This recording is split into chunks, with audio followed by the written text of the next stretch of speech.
yeah, oh yeah, oh yeah. Greetings, brothers and sisters.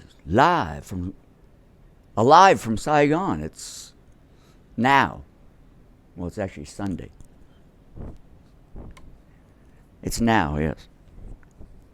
That's all you need to know. It's now. They call me Rodney Josephson. As I always start, I am peace, I come in peace, and I leave in peace.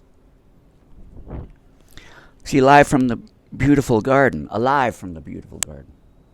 Just dwelling in peace and harmony. One with all with the plants. Living, thriving, and enjoying the environment. It's all in the head, you know. So today's little story or topic is the greatest battle of his story. David versus Goliath. I think everyone knows that, pretty much knows that story. An inside job. It's war. Oh, yeah. So, as I've mentioned in many other videos,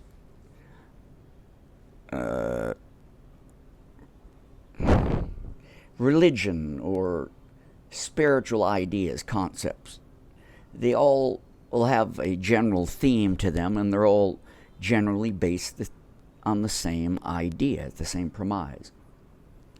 I have no discrimination against any of them because they all point in the same direction, just a different perspective. So we're just using the Christian one, so-called Christian one. David versus Goliath. The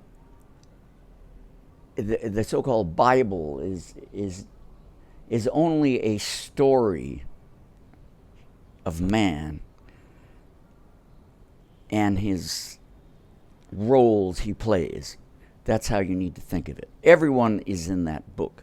Everyone is that book. And when you realize that as the truth, you will then see that you are the book. You wrote it, or you're writing it. So that's what the story of David versus Goliath is about.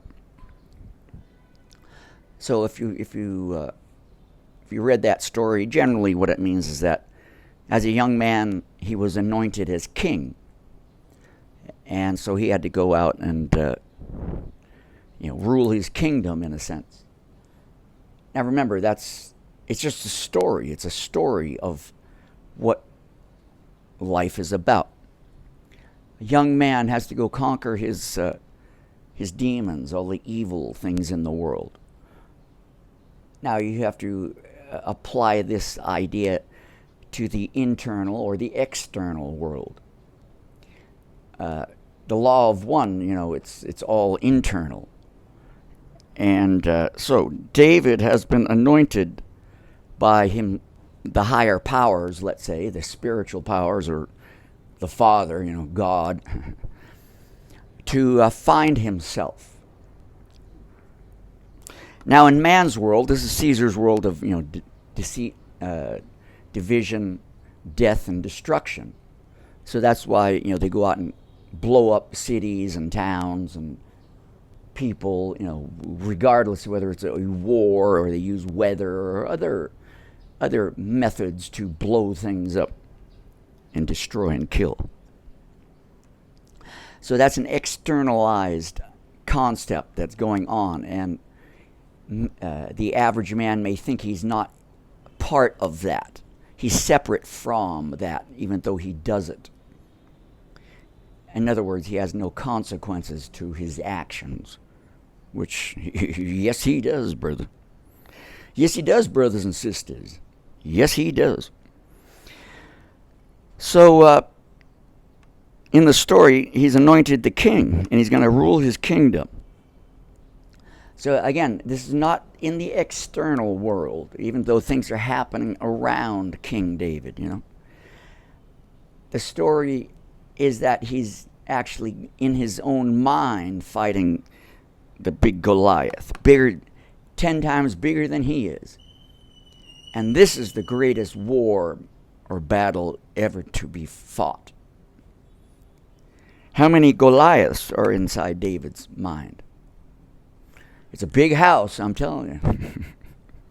And there are a lot of guests that need to be cleaned up. That's in here, not out there. So he battles Goliath, and with the simple tools and weapons.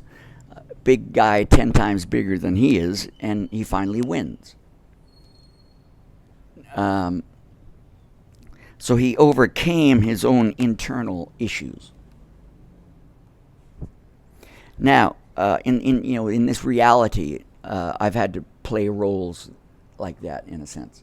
So it was like acting out in the flesh. At one time, I was visiting a customer, and I pull in to the location, and I'm getting out of the vehicle with paperwork, and the manager, or district manager, or whatever, was coming up to me. I knew who he was, and he knew who I was without even knowing each other. So this was just after my so-called awakening. That's when I was, anointed the king. So I am fully, knowing what I'm doing. I'm aware of what's going on around me. So I'm walking up to him, and he's walking up to me, and he just acted, boom, much differently. He became very defensive, aggressive. And this guy was bigger than me. He was, 2.5 times bigger than me, 3 times bigger. Younger guy, maybe in his 30s. Ex-military, probably a Marine or something like that. But he got very nervous and scared around me.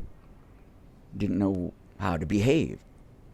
So anyways, we chatted a bit, and I just said, okay, I'll drop the things off here and give the paperwork. And so I went to the next door, and he met me there. He didn't greet me there. He just met me there. And he continued to be more aggressive and, avoiding me through aggressiveness or try to push me away. And I just thought about it, analyzed it from an external idea. I didn't get too emotional over it. Just I understand he's afraid of something that he saw in me that he didn't have. And that's what I will say about, the more weapons someone has. I have 20 guns, I have knives, and, whatever kind of weapons, clubs. The more you have of those external things, the weaker you are on the inside. I don't need any weapons. I am the weapon. But I come in peace. I don't need to show any external physical tools. Why should I? I'm not here for any other purpose. I'm not here for that purpose of killing anybody or defending myself. I am the defense. If you can catch what I mean. So, again, we have like an explosion of man's consciousness when he is going through life and growing up, and the different stages, So he explodes with all these ideas, but that explosion of ideas and energy must come back.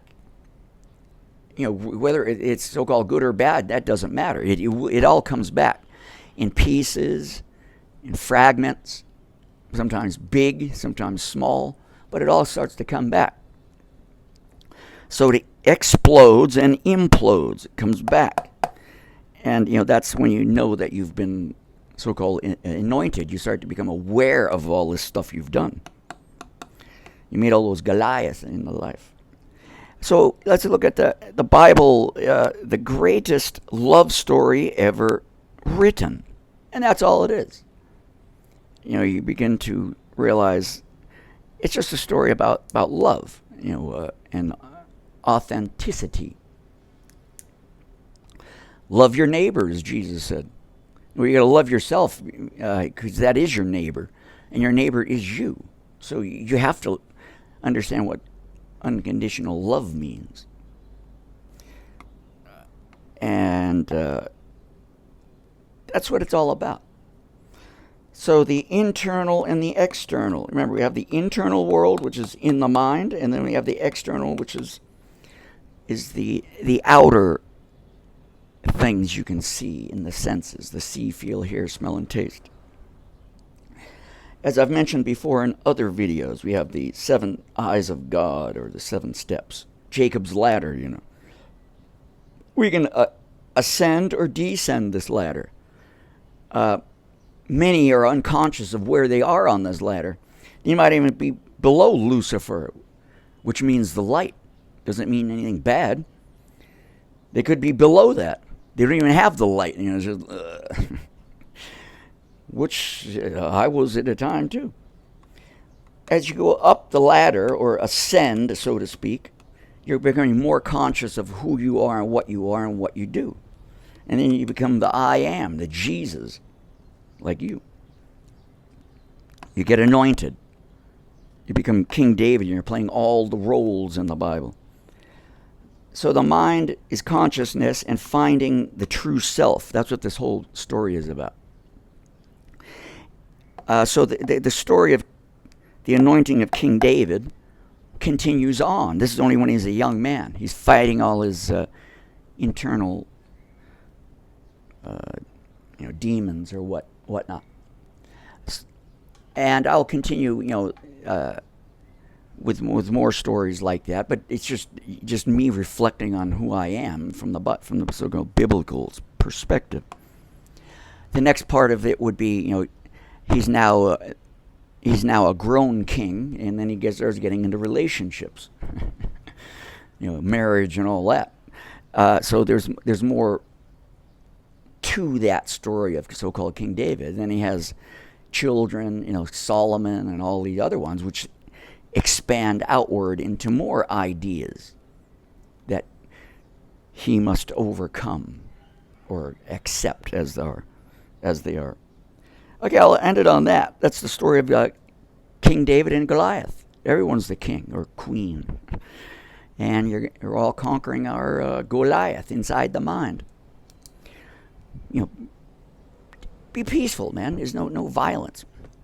You got to battle it within. Seek within, because the world is without. So I'm going to leave you on that. I hope you all have a wonderful day, night, time now. It's only now, And enjoy. Enjoy the garden. Find one and hang out.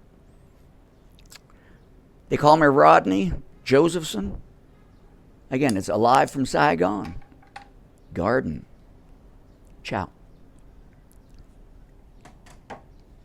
Oh, yeah.